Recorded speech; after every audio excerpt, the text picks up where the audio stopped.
If you're tired of paying your landlord's mortgage and want to achieve the goal of home ownership, you've come to the right place. Hi, my name is John Charbonneau. I'm a mortgage professional with TMG, the Mortgage Group, and I will be your host for our first-time homebuyer webinar. For many Canadians, home ownership is considered a sound investment, and for the majority, it represents the pinnacle of personal and financial success. Purchasing a home can also seem daunting and overwhelming. It's probably the biggest emotional and financial investment decision you will ever make. Before you start looking at homes, you'll want to do a bit of homework. Our webinar will provide the early insights you need to have a successful and enjoyable first-time home buying experience.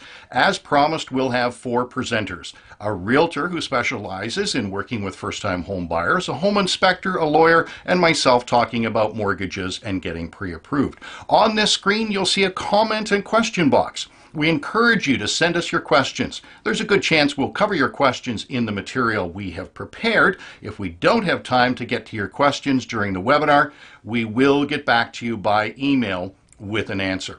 Our first presenter is Gina Fraser. Gina has been a RE/MAX realtor for over 20 years and has a passion for helping first-time homebuyers achieve their dream of owning their first home. Gina brings a wealth of real estate knowledge and an in-depth understanding of how to help first-time homebuyers navigate the home buying process. Let's get started and welcome Gina Fraser. Thanks so much, John, and welcome to all of you. Thanks so much for joining us on this webinar. We're going to tackle the real estate component of buying a house, so there's a ton of information that I'd like to cover. So let's just jump right in and get into the PowerPoint and enjoy the presentation. Okay, so what I've created is a Buy Smart home buying system. And the reason that this came into being was, having done literally hundreds of home buyer seminars, it became really apparent that for most home buyers, and particularly first-time home buyers, the whole process is incredibly overwhelming, incredibly stressful, and I could see that what buyers really needed was a compact system that laid everything out, made it clear, so that when you get to your home buying process, you will know exactly what to expect and know exactly how the whole process should work. And that is the Buy Smart home buying system. Buy Smart is an acronym, and we'll go over a letter for each one, and you'll see how this works. So B is, we want you to begin as the CEO of your own company, Buying My Home Inc. This is really, really important because you really do have to look at the home buying process as something that you are in charge of. You have to take the time to assemble the team of people who you are fully confident are going to take care of your best interest and help you through the process. And, you know, sometimes I tell people I see people take less time picking their hairdresser or going to buy a pair of shoes and picking a pair of shoes. They seem to take more time and effort into that than they do in picking their mortgage broker or picking their realtor. So this is a real critical part of the process. You need to begin as CEO of your own little company called Buying My Home Inc. You need to assemble your team, and who are these team members? First, you want to have a mortgage consultant, and John will be talking all about that a little bit later. But your team will consist of a mortgage consultant, a realtor, a home inspector, and a lawyer. Now, there may be more people who come into the picture, but these are the 4 people who almost every home buyer will have to have working with them, and this is going to be your team. So let's find out what to do next. You in Buy Smart is understand your financing. I'm not going to spend too long on this because John is going to go into that in a lot of detail, but I just want to reiterate right at the front here that getting pre-approved first is a must, and John will explain why, but you have to get pre-approved first. You have to know what you can afford before you even look at a single home.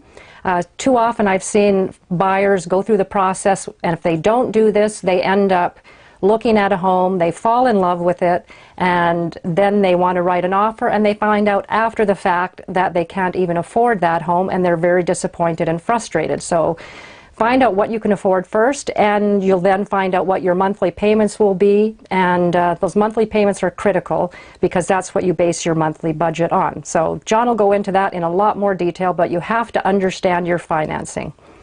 Why is you select a realtor, and what your realtor will do or must do is represent only your best interests, demonstrate their market knowledge and expertise, treat your money as if it were their own, and make you feel like you are their only client even when you know you are not. And this is really, really important because your realtor, if you don't have a relationship of trust with your realtor, you're going to second guess everything along the process. So you have to not only trust your realtor, but trust their knowledge of the market and their expertise as well. And we'll go a little more detail in that in a minute or two, where I'll give you some very concrete things to do to help you in that process. So you select a realtor. How do you do that? Most of you probably have not worked with a realtor often or at all. So it's sort of a situation where you don't know what you don't know. There's over 9,000 realtors in the Greater Vancouver Real Estate Board. And I'm going to give you a little interesting statistics now to kind of give you an idea of what the real estate landscape is like. So there's over 9,000 realtors in Greater Vancouver and more in the Fraser Valley. If we would take all of the 9,000 realtors and try and figure out on average how many transactions each of those 9,000 realtors does in the course of a year, and we'll use 2012 was the year that we figured this out for, we found out that on average each realtor did 8 transactions a year. Now that doesn't sound too bad, but it got really interesting when we took the top 25% of those 9,000 realtors, and the top 25% of the 9,000 realtors did about 15 transactions per year. Quite a difference. The other 75% averaged 3 transactions a year. Why is this important to you? Well, if you're going to have a realtor who is going to represent you in the largest single purchase you're going to make in a lifetime, I think you can see the importance of having someone who negotiates more than 3 times a year. It has nothing to do with, working with top producers or #1 people. It's all about how much experience they have negotiating transactions and how their market knowledge is, and that's directly reflected in how much business they do. So we've already talked a little bit about this. Your realtor negotiates on your behalf. What a lot of first-time buyers don't realize is that when you find the home that you want to purchase and you sit down with your realtor and you write an offer or a contract, your realtor then takes that offer on your behalf and goes to negotiate with the listing agent and the owner of the home, the seller. You're not at the negotiating table at all. So you are putting an awful lot of trust and confidence in your realtor because they're doing the negotiating for you. You don't see what's going on, so you have to have incredible confidence and trust in your realtor's negotiating skills. I think you can understand then why it's important that you want someone who's negotiated more than 3 times per year. Just like if you were having maybe a loved one having open heart surgery, you'd want to have that with a surgeon who does more than 3 open heart surgeries per year. So strong negotiating skills and experience truly can make the difference between thousands and thousands of dollars, and I've seen it happen time and time and again. How do you choose a realtor? You probably haven't interviewed many realtors, so you don't even know what to ask. And you should be interviewing a potential realtor and asking them specific questions. This is such a crucial part of the process that I decided to create a free interviewing guide called The 10 Critical Questions You Must Ask Any Realtor Before Working with Them. And I'll tell you how you can get your copy of that guide at the end of this presentation. Another interesting point when you work with a realtor is that it doesn't cost you any out-of-pocket money. Some people don't realize that. They think, well, if you have a lawyer working for you and the home inspector doing an inspection, you'll get an invoice once they're finished their work for you and you have to pay them.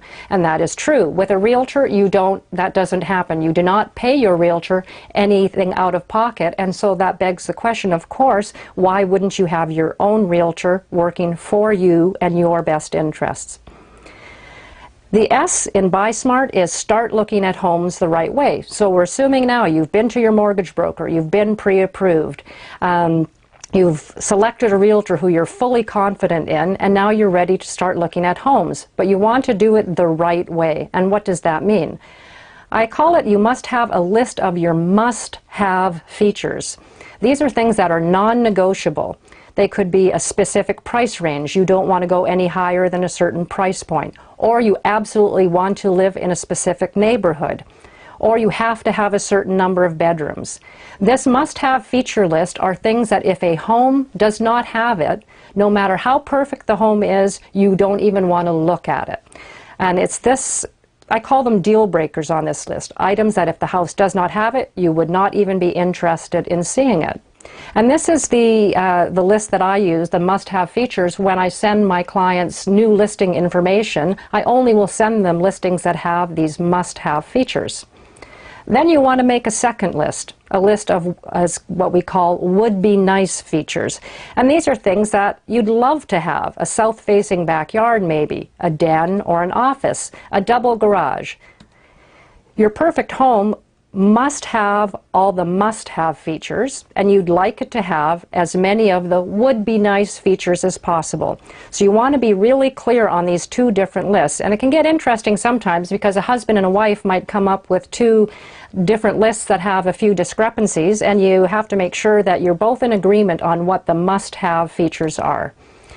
You need to hear about new listings as soon as they hit the market. And you can't get this information yourself.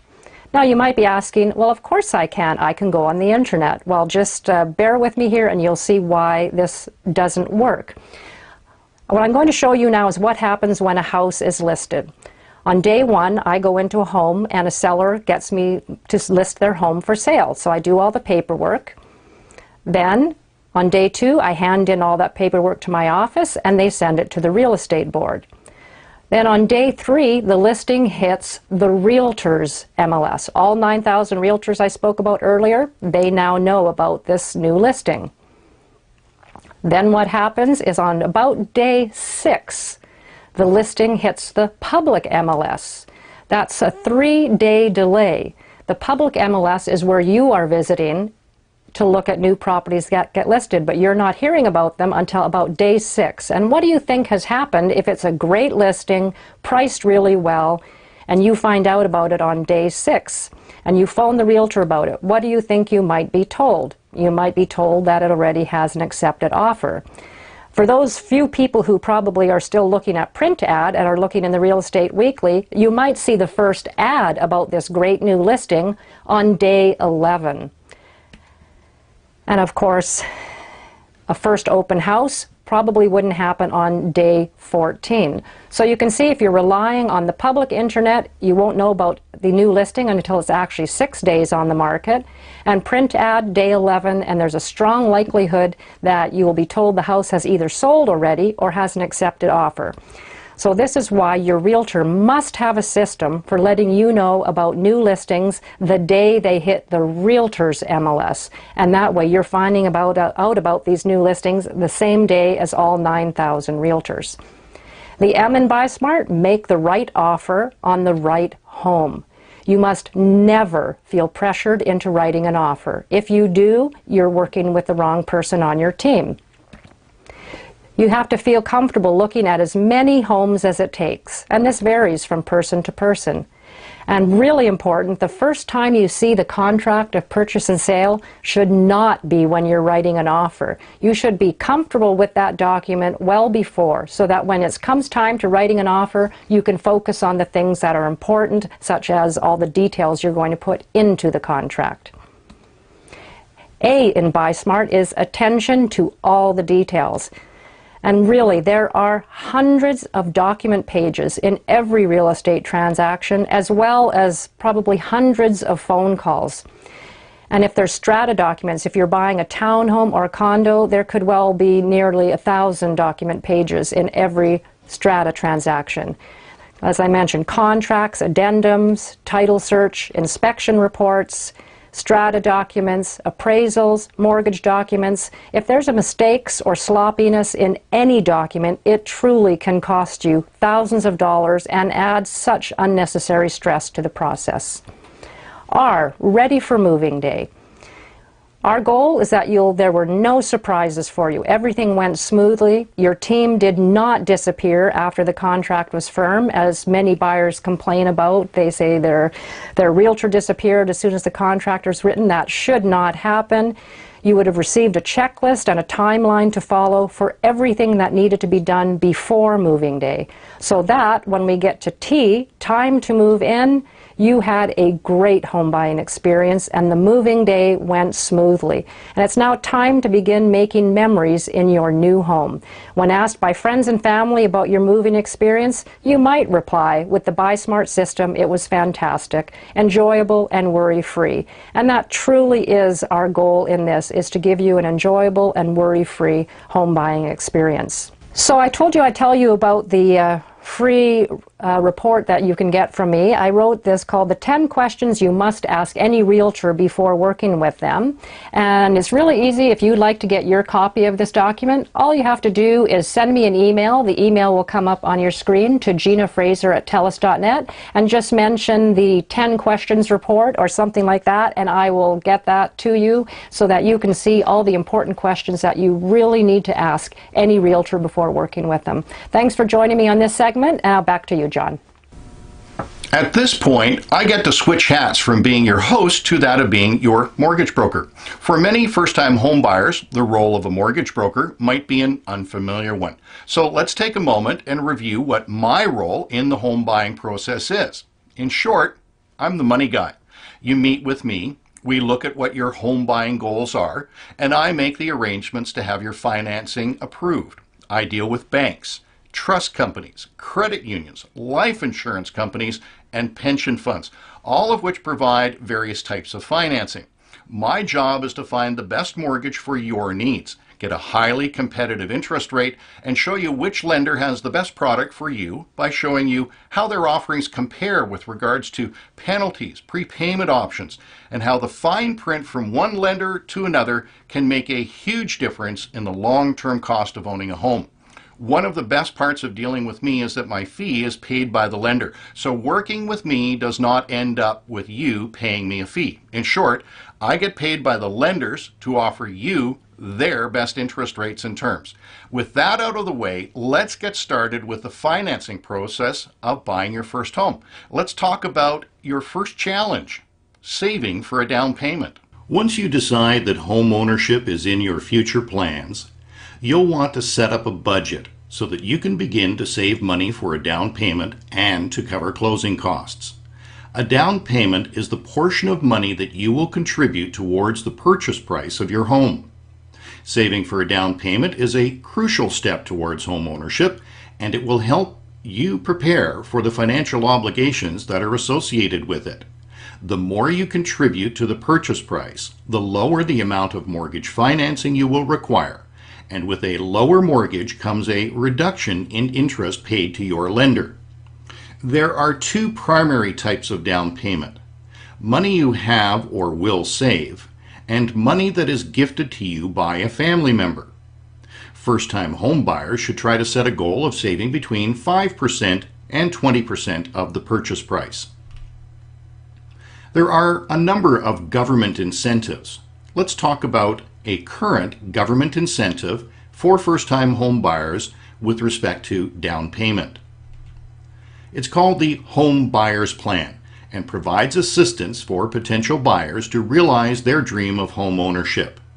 It allows you to use your RSP for part or all of your down payment and to assist in covering closing costs. Qualified applicants can withdraw up to $25,000. Applicants have 15 years to repay the funds back into their RRSP. Applicants must be residents of Canada. Applicants must have an agreement to purchase at the time of the withdrawal. Money withdrawn from an RRSP under this plan must be on deposit for 90 days prior to the withdrawal. At any time, an applicant can repay any outstanding balance without penalty, and the funds must be used to purchase a primary residence for the applicant. The amount of your down payment determines the loan-to-value ratio. The loan-to-value is the amount of the mortgage loan compared to the value of the property. Typically, lenders will limit the loan to an amount less than 95% of the value of the property. Loan-to-value ratios are used by lenders to determine whether or not you will qualify for the loan, and if the loan will be classified as conventional or high ratio. Conventional mortgages have a loan-to-value ratio of 80% or less of the purchase price, and high ratio mortgages have a loan-to-value greater than 80% of the purchase price. If you are borrowing more than 80% of the purchase price, you will have a high ratio mortgage, and it must be insured so that the lender is protected in case you do not make your mortgage payments. Currently, there are 3 high-ratio mortgage insurance companies available in Canada: Canada Mortgage and Housing Corporation, CMHC, Genworth Financial, and Canada Guarantee. High-ratio insurance is often referred to as mortgage insurance or mortgage default insurance, and should not be confused with home insurance, which you can obtain on your own to cover the cost of the loss of your property or contents due to things like theft or fire. The mortgage insurance premium can be paid in a single lump sum when you close your mortgage, or it can be added to the principal balance and paid off as part of your mortgage. The insurance premiums are identical from one insurance provider to another. Each of the 3 insurers provides different policies and guidelines. A mortgage application declined by one insurer may be approved by another insurance provider. Not all lenders deal with all 3 insurance providers, and this can result in one lender turning down an application, but the same application presented to another lender could result in an approval. In addition to putting together a saving strategy, it is important that you establish and maintain a healthy consumer credit history. Your credit report will show the lender how you handle debt by providing information on how much credit you have and if you are able to make your payments on time. Your credit report is created when you first apply for credit or borrow, and it is tracked over time. The information is collected and maintained by credit reporting agencies, also known as credit bureaus. In Canada, there are 2 major credit bureaus, Equifax Canada and TransUnion Canada. A credit bureau may provide credit information via a report referred to as a credit report, and will provide a lender with a 3-digit number as an overall evaluation of your report and is called a credit score. Since your credit report provides an overall picture of your financial history, lenders and credit grantors will request a copy when determining whether to lend you money or grant you credit. Any negative information may adversely affect your ability to borrow money or obtain credit, so it is important to maintain a healthy credit history. Making your payments on time for all loans and credit you owe will contribute to your credit worthiness and present you as an attractive borrower to lenders. Generally, the higher the credit score, the lower the probability a borrower will be delinquent on payments of credit granted. The credit score is based on a statistical formula combining personal information from the credit report and other sources to arrive at a score ranging from 300 to 900. For those borrowers with less than a 20% down payment, the credit requirements have increased over the past couple of years due to the Federal Minister of Finance in Ottawa implementing policies to reduce the number of riskier loans offered by lenders in Canada. Loans that were commonly approved only a few short years ago are now being declined as a result of borrowers not having high enough credit scores. It is worth noting that it is a wise idea to review your credit to make sure the information is correct and to take the time to correct any errors that negatively affect your overall score. You are entitled to receive a free copy of your report by mail from each of the two major agencies. Reviewing your credit is something best done in the early stages of the home buying process so that you have time to make changes either by correcting mistakes or improving payment history and your overall score. How much home can you comfortably afford? Before you head out with your real estate agent to look at homes, you need to determine how much home you can comfortably afford in total monthly housing costs. Your affordability depends on your income, your down payment amount, mortgage interest rates, and any other financial obligations you may have. The amount you can afford as a mortgage, plus the money you have saved for your down payment, will determine the price of property you can afford and will help you and your real estate agent focus on homes in your price range. To determine how much mortgage you qualify for, lenders will use two simple qualification ratios: the gross debt service ratio, GDS, and the total debt service ratio, TDS. Let's look at these ratios in greater detail. Gross debt service ratio includes the principal and interest component of your mortgage payment, property taxes, an allowance for heating, and 50% of the maintenance fees for condos. Provided all other conditions are met, lenders can allow a borrower to use up to 39% of their gross income to service the debt of a mortgage payment, property taxes, heating, and 50% of the monthly condo fees where applicable. In addition to the GDS ratio, a lender must consider any other monthly debt obligations for repayment of such items as credit cards, car loans, and student loans.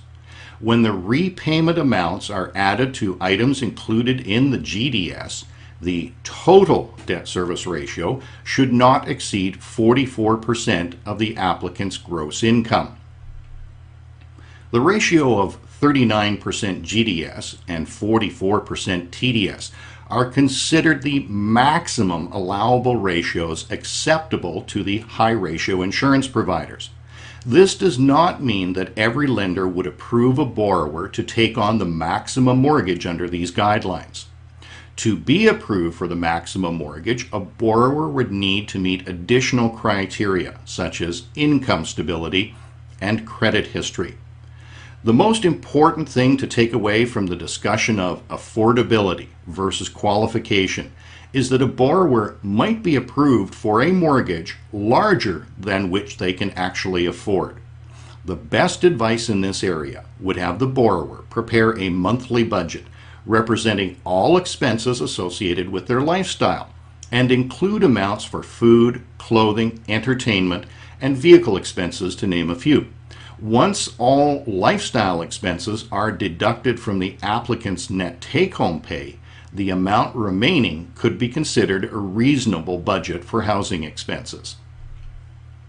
In this next section, we will review some basic mortgage terminology. A mortgage is a legal document by which a borrower pledges property to a lender as security for a debt. When borrowing money by way of a mortgage, the borrower will have the option of determining which method of borrowing works best for their individual needs, subject to overall qualification. Let's review some of the basic definitions. A closed mortgage, a mortgage with a fixed contract length. This type of mortgage will allow for partial prepayments over and above the regular payments without penalty. However, to pay this type of mortgage in full before its duration is over will involve a penalty. A closed mortgage will have a duration from 6 months to 10 years in length. A closed mortgage may have a fixed or variable rate of interest. Open mortgage. A mortgage that allows a borrower to repay any or all of the outstanding balance at any time without any form of penalty. An open mortgage may have a rate of interest that either fluctuates during the term or is a fixed rate. The length of contract will range from 6 months, 1 year, 3 years, and 5 years in duration. Interest rates come in two varieties. Fixed rates. The interest rate is set for the duration of the term of the contract at an exact amount. Variable rates are also known as adjustable rates or floating rates. A formula is created, and each time the prime lending rate changes, the interest rate for the borrower's mortgage will change by the same amount. Two final definitions. Term. This refers to the length of your contract. Terms range from 6 months to 10 years. The shorter the term, the lower the interest rate. Amortization. This refers to the total period of time you have to pay off your mortgage. First-time home buyers will typically start with an amortization of 25 years. Until a few years ago, amortization periods up to 40 years were available. However, these were recently discontinued as a result of the federal government tightening mortgage rules. The longer you amortize a mortgage, the lower your payments. But the longer you amortize your mortgage, the more total interest you pay your lender. Once you feel comfortable with your decision to go home buying and have a better idea of how much you can afford, the next step is to qualify for a pre-approved mortgage. A pre-approval is contingent upon the information you provide being verified by the lender. This is typically not done until the borrower has an accepted offer, and that offer will likely be subject to obtaining financing. This is referred to as a soft pre-approval. The disadvantage of a soft pre-approval is that the lender might interpret your documents differently than you have indicated on your application. A smaller amount of income might be used by the lender, and the mortgage amount you thought you were pre-approved for may end up being less than you need. The best alternative to this is to arrange a hard pre-approval. At the time you submit your application, a complete list of supporting documents are provided, so there is mutual agreement on the amount you are approved to borrow.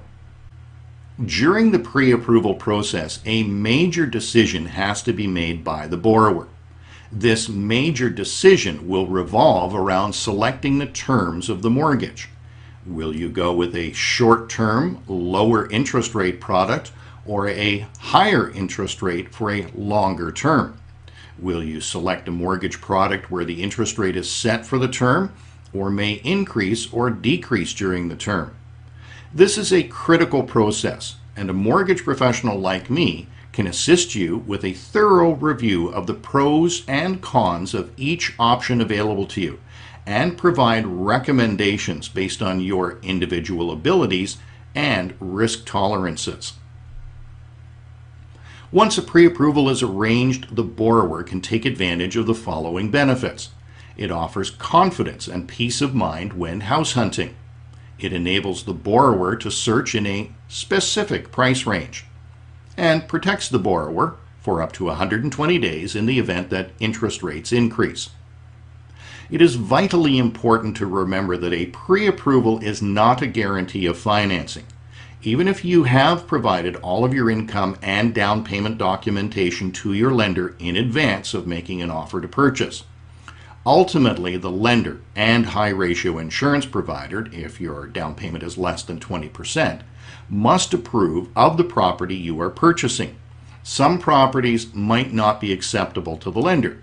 It is important that you be aware of this when making an offer to purchase. A standard procedure is to make an offer subject to approval of a mortgage on specific terms. The following will outline the documents required to have your mortgage approved. While some lenders may not require these documents until you have an accepted offer, a wise practice is to review these documents with your mortgage broker or lender at the time of applying for a pre-approved mortgage. Documents for employment and income verification will consist of the following: a letter of employment, current pay stub, and your most recent T4 slip. For applicants that are self-employed, a lender may need to see your last 2 years of tax returns, notice of assessment, and company financial statements. To document your down payment, copies of your bank and/or investment account statements covering the last 90-day period, a copy of a gift letter outlining funds that are being gifted from related parties. Your mortgage broker will compile all the necessary information and prepare a professional presentation to a lender on your behalf. One primary function of a mortgage broker is to locate funding for mortgage financing and to seek the best possible lender package to suit your specific situation and needs. Many homeowners, inexperienced in knowing what to look for in a mortgage, fail to see past the interest rate. Homeowners focused on just getting the lowest rate may fail to obtain a mortgage that is better suited for their needs with features and benefits that will ultimately provide for a lower long-term cost of financing. The majority of homeowners intend on paying off their mortgages as quickly as possible. Reducing the number of years until your mortgage has been paid off will reduce the total amount of interest paid to your lender and reduce the long-term cost of home ownership. All commercially available mortgages will have several different options available to pay your mortgage off faster. Each lender will have different options, and a professional mortgage broker can assist home buyers by not only negotiating excellent interest rates, but also ensuring that the right mortgage is chosen, thus allowing the borrower to take advantage of their ability to pay off the mortgage as soon as their cash flow allows. Here are a variety of techniques to pay your mortgage off faster than the initial amortization period. You can make accelerated biweekly payments, round up your payments to the next $50, double up your payments when available, and make annual lump sum payments on the balance of your mortgage. That pretty much wraps up our financing section. I have 2 additional resources available to you. One is a booklet entitled Home Buying Step by Step. It's a great consumer guide and also workbook. And for those of you that are looking at buying condominiums, whether they be an apartment style or a townhome style, we have the Condominium Buyer's Guide. To receive a complimentary copy of either or both of these booklets, feel free to give me a call at 604-818-2840. Although the process of buying a home can be overwhelming and daunting, the end goal of home ownership is well worth the effort and investment. I hope you have found this section on financing both informative and easy to understand. With the right knowledge, I believe you will be better prepared to join the millions of homeowners in Canada in finding, financing, and eventually owning your home mortgage-free. My personal philosophy is that there is no such thing as a stupid question when it comes to financing your home. So feel free to call or email me if you have questions about financing your first home purchase. And with that said, it's time to look a little further down the road on the way to achieving your goal of home ownership and envision that you've been pre-approved, found a home, have an accepted offer. Now comes the home inspection. Our next presenter is John Schiffer, owner of Quality Home Inspections. John's been a home inspector since 1995, and before that, he was a general contractor, specializing in major renovations as well as new construction. He knows his way around buildings. In his presentation, John will be focusing on information that will come in handy when choosing a home inspector and offer tips you can use when you're out looking at properties. Information that could help you avoid investing your precious time and money in a property that may not be suited to your needs. Please welcome John Schiffer from Quality Home Inspections. Thank you, John. Hi, I'm John Schiffer. I'm a registered home inspector with the Canadian Association of Home and Property Inspectors and Consumer Protection BC. Today I'm going to give you a few tips to use when viewing a potential property, but first a bit about home inspections. Why get an inspection? An inspection will give you a professional opinion on the home's overall condition, along with some technical advice, so you can proceed with confidence and avoid costly mistakes. A home inspection is a visual investigation of a property intended to reduce your risk. Until recently, anyone could call themselves a home inspector. Now all BC home inspectors must be registered with Consumer Protection BC. This ensures that the inspector belongs to a recognized professional association, meets the association standards, and carries professional and general liability insurance. What to expect of a home inspection? All the principal components are inspected, from site drainage to the mechanical systems. The time required to do an inspection is based on the size, age, and complexity of the structure, typically from 2 to 5 hours. It is not a guarantee or a warranty. The written report will be presented at the end of the inspection to be discussed with the buyer. The written report will include all the deficiencies and to determine the age and life expectancy of some of the components, such as the roof or the heating system. How do you find an inspector? By referrals through family or friends, realtors, mortgage brokers, or search online. Now, by making yourself familiar with some common and potentially expensive building problems, you can save yourself a lot of time and money, such as lack of maintenance, drainage problems, buried oil tanks, insurance coverage concerns, mold, and toxicity. Some tips you can use when looking at properties. First impressions are very important, such as this house. I would say it's well maintained. This house, on the other hand, has not been well maintained. Excessive vegetation on the exterior is not good for the house and likely cause premature failure of the siding. This is also true for roofs. Vegetation and moss does not belong on roofs. Leaky condos are buildings built in the 80s and 90s. They failed due to lack of overhangs, poor waterproofing details at doors, windows, and balconies. All sidings are included, but particularly stucco.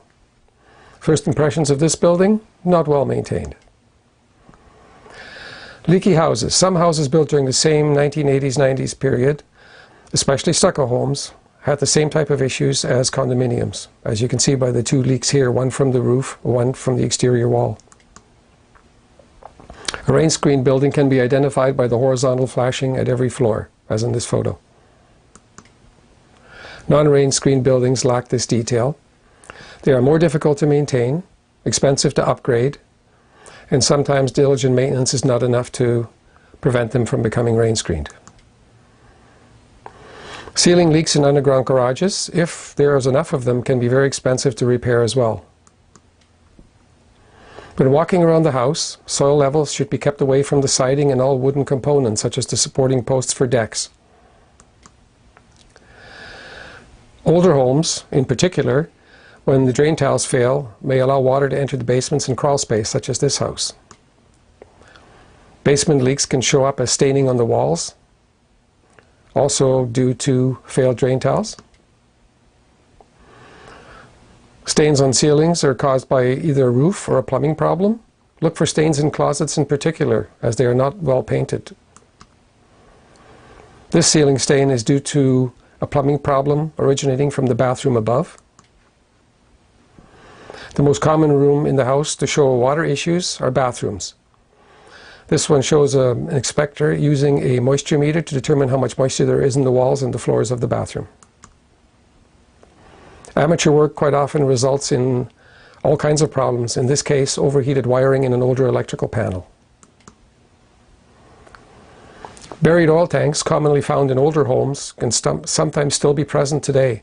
The pipe shows the presence of an oil tank buried nearby. They are very costly to remove and are the liability for the vendor. Insurance coverage concerns. Outdated components can present problems when purchasing insurance for your new home. Older electrical knob and tube wiring, such as in this photo, some types of plumbing, such as polybutylene, and certain types of ungrounded electrical systems can be problems for many insurance companies, which might require the removal of some of these systems in order to obtain insurance. Asbestos was a common problem today and in older homes. It was typically used to wrap ductwork in heating systems, in drywall before 1980, in plaster, in some attic insulation, in old linoleum, and in exterior siding. Asbestos removal needs to be done by experienced contractors and adhering to strict safety standards. Mold, common throughout the house but can be quite common in attics. It is due to excessive moisture caused by either exterior leaks, plumbing leaks, lack of adequate ventilation. In this case, the attic mold is caused by inadequate ventilation and excessive air leakage from the interior of the house into the attic space. These are a few areas covered in an inspection. For more information, feel free to visit our company website at qualityhomeinspections.ca. Thank you for watching this webinar. I'm John Schiffer of Quality Home Inspections, wishing you all the best in your home buying adventures. And now back to John Charbonneau to wrap up your webinar. Now that you found your first home, made your offer with the assistance of a realtor, secured the financing with a mortgage lender like me, and removed your subject conditions following a successful home inspection, it's time to turn over the process to the legal professionals that will make sure your real estate transaction closes properly. Our next presenter is Sean Hogan. Sean is a partner in the full-service law firm Buckley & Hogan, where they specialize in real estate, company and business law, litigation, as well as wills and estates. Sean has over 2 decades of experience helping homeowners through the closing process, and he joins us now to take us through the legal process and demystify the final stages before you get your keys and move into your new home. Over to you, Sean. Thanks, John.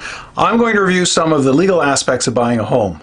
We'll review the contract, the types of ownership, terms and conditions, as well as the costs of buying and owning property, and the process of signing your purchase documents and getting the keys to your new home.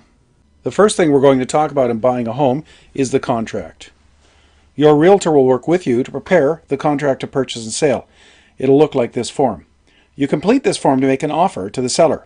The seller may accept, reject, or make a counteroffer. Changes are usually made by hand and initialed. When you and the seller have reached an agreement, the seller also signs a contract, and you have a deal. Let's look at some of the parts of the contract.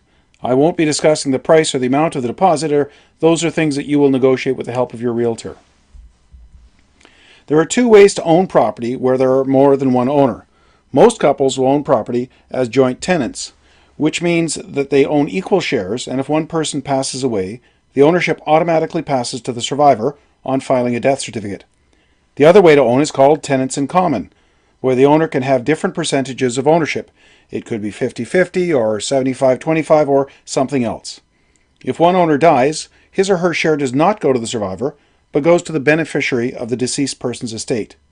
Either form of ownership can apply to 2, 3, or more owners and can be used in combination. For example, 2 couples can own property as tenants in common, with each couple holding their share as joint tenants. One of the first things you need to consider is who will be the buyer of the property. With the changes in 2016 to prevent assignments or flipping of the contracts, contracts now include a term saying that you cannot change the buyer without consent of the seller, which the seller does not have to give. So if you only put your name as the buyer and later want to add your partner, you may not be able to do so. This can be important if you need to have the other person on title to qualify for mortgage financing.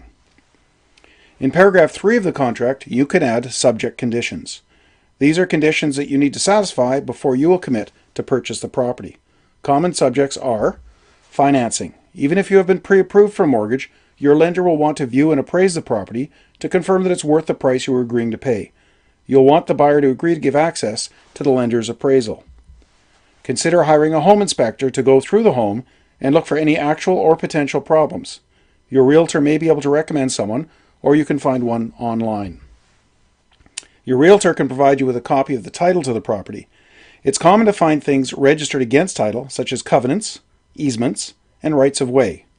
A covenant, or permit as it's sometimes called, is a city's way of controlling the construction or use of the property. An easement is a right of use or access, such as allowing water to flow downhill or sharing a driveway.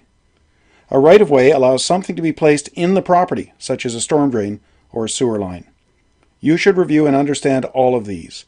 If you plan on building, renovating, or changing the use of the property, you should check with City Hall. Most cities also have free online mapping, which provide a lot of information about the property that you want to buy. Sellers are required to complete a form called a Property Condition Disclosure Statement, which gives you information about the property, including whether there are any known problems. Review this carefully and ask questions if you have any. When you buy a property, the purchase includes everything that's attached. That includes such things as wall-to-wall carpeting, cupboards, and counters, but it does not automatically include things that are not attached.